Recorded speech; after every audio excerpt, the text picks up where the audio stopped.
EASTRUTHERFORD, NJ Muhammad Wilkerson challenged the New York Jets defense at a hole. The Buffalo Bills to 60 yards rushing. Steve Clendon thought 80 would be more realistic. The twad linemen compromised and settled in 70, and then went out and got the job done. The Jets kept the Bills to just 63 yards on the ground, including 25 on 12 carries by LaShawn McCoy. An impressive 3,421 victory Thursday night. It was a glimmer of what New York has been hoping to see all season from its beleaguered offense. Mo, after the last game, Brauto Salapan said, "This isn't what we're going to be. This isn't this." Linebacker Jordan Jenkins said, "We have to keep fighting. We have to stop messing around. And we've got to finish." Mission accomplished. After blowing fourth quarter leads in their last 12 games, the Jets' 45 snapped at 3 games could be making big plays in defense and harassing Bills quarterback Tyrod Taylor all night. New York came in second to last in full with just 11 sacks through the first 8 games. The Jets shade 7 in the zone, including Toby Jenkins. "We've got a high ceiling," said defensive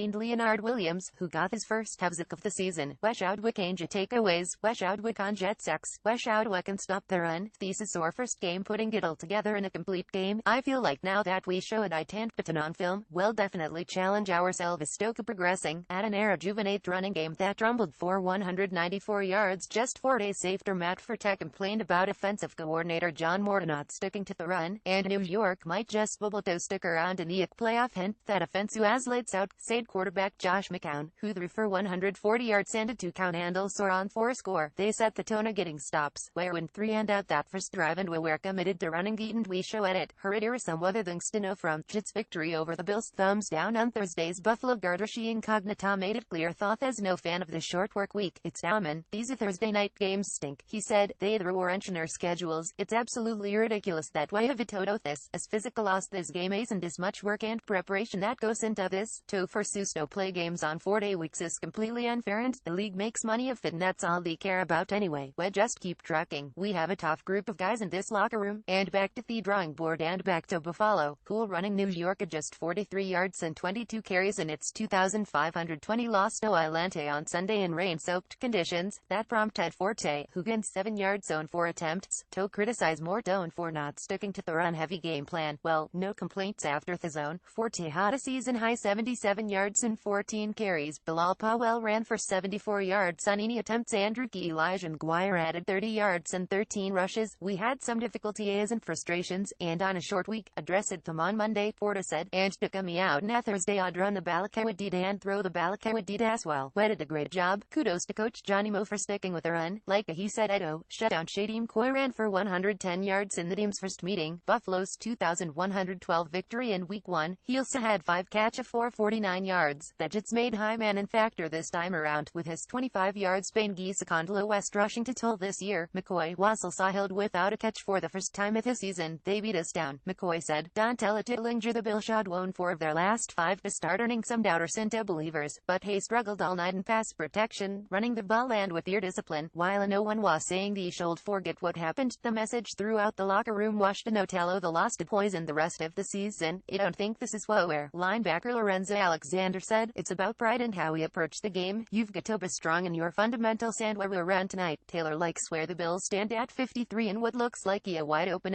wildcard race. "I think we're in a good spot," he said. "Tonight definitely was a challenge for us and we didn't step up. As a team, we have each choice to make and to think that we'll make the right steps and move forward." No Kelvin. The Bills opted to deactivate wide receiver Kelvin Benjamin, who they acquired Tuesday from Carolina. Benjamin, in his 3rd nil season, has sat out 2015 with an injury. "Is expected to be starting wide out for Reedy. You don't want to put a guy out there if he isn't ready," Taylor said. "It was a smart move." Coach Sean McDermott wouldn't speculate when Benjamin might be ready, but the Bills are off until 9.12 when they face New Orleans.